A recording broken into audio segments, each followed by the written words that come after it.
রাশেদ খান, আমি আপনার মন্তব্য শুনতে চাই। আমরা কথার মধ্যে সহিংসতা যেমন দেখতে চাই না, রাস্তায়ও সহিংসতা দেখতে চাই না, হ্যাঁ, মুখেও না হাতেও না। তারপরে এই সহিংসতাটা কেন হচ্ছে আসলে?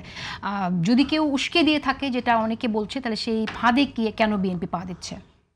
ধন্যবাদ সবাইকে, সালাম এবং শুভেচ্ছা। আমি যে তরুণের কথা এখানে আলোচনা হচ্ছে, এনসিপির মুখপাত্র নাসিরউদ্দিন পাটোয়ারি, তার বক্তব্য আমি একটু শোনাতে চাই, তারপরে আমি কথা বলা শুরু করব।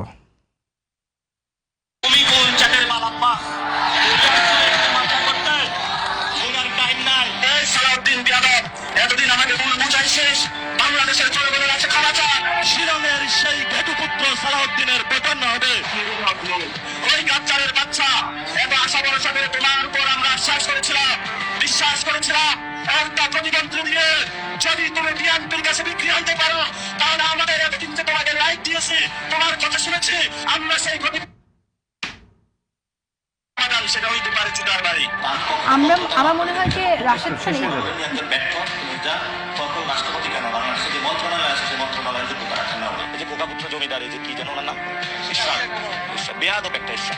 একটা সময় তো মেরুদণ্ড ভেঙেছিল, এবার কি ভাঙে সেটা আমরা এক্সট্রাটা দিতে পারি না। ওই সময় হলো ডিজিএফআই করেছিল বা অন্যান্য গোয়েন্দা সংস্থা, এবার হয়তো জনগণ করবে। কিশোরগঞ্জবাসী যখন সব গজব থেকে উদ্ধার হয়েছে, ফজু পাগলা নামে এক গজব কিশোরগঞ্জবাসীর উপরে চাপায়া দিয়েছে। ফজু পাগলা থেকে কিশোরগঞ্জবাসীকে উদ্ধার করেন। লালমনিরহাট একজন মন্ত্রী আছে, ওনার নাম যেন দুলু দুলু। ওকে,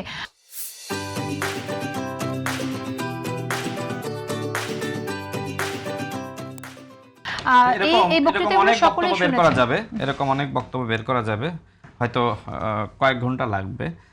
তার এই যে গালিগালাজ দেখেন, মির্জা আব্বাস সাহেবকে তিনি কি ভাষায় গালি দিলেন, স্বরাষ্ট্রমন্ত্রীকে কি ভাষায় গালি দিলেন, এরপরে ইশরাক সাহেবকে কি ভাষায় গালি দিলেন, তারপরে দলু সাহেবকে কিভাবে গালি দিলেন। তো তার আসলে তো মানে আমার মনে হয় যে এখনো পর্যন্ত মোটামুটি সবারই তিনি গালি দিয়েছেন। আগে জামাতকে দিয়ে শুরু করেছিলেন, এরপরে যে সময় জামাত আসন টাসন দিয়েছে, এখন তিনি আমার মনে হয় যে বিএনপিকে গালি দেওয়ার দায়িত্ব নিয়েছেন। আচ্ছা, আমার প্রশ্ন হলো, বাংলাদেশে একটা গালির কারণে গণ অভ্যুত্থান সংঘটিত হয়ে গেল, শেখ হাসিনার পতন হয়ে গেল। শেখ হাসিনা শিক্ষার্থীদেরকে রাজাকারের বাচ্চা বলেছিল। তো যারা বলছে যে আসলে শব্দের বিপরীতে আপনি শব্দের রাজনীতি করেন, মানে নাসিরউদ্দিন পাটোয়ারি গালি দিচ্ছে, আমরাও যাতে গালি দিই, তো এটা আসলে কত সময় এই ধরনের গালি দেওয়া যায় আপনি বলেন।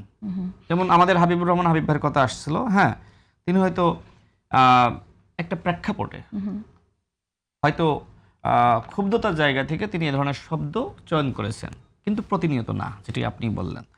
দেখেন, আমরা যারা মানুষ, আমাদের রাগ আছে, ক্ষোভ আছে, আমাদের আন্তরিকতা আছে, আমাদের মধ্যে ভালোবাসা আছে, সব কিছুর সমন্বয়ে আমরা মানুষ। একজন ব্যক্তি যখন একবার ভুল করেন, সেটা আসলে ক্ষমার যোগ্য, কিন্তু যে সময় তিনি বারবার ভুল করেন, সেটা আসলে প্রতিশোধের যোগ্য, মোকাবেলার যোগ্য। ঠিক নাসিরউদ্দিন পাটোয়ারির ক্ষেত্রে এখন এটি হচ্ছে। তারা যেটি শুরু করেছে সেটি হলো যে যেখানে যেখানে সমাবেশ করছে, ওই এলাকার যারা জনপ্রতিনিধি, তাদেরকে টার্গেট করে গালিগালাজ করছে।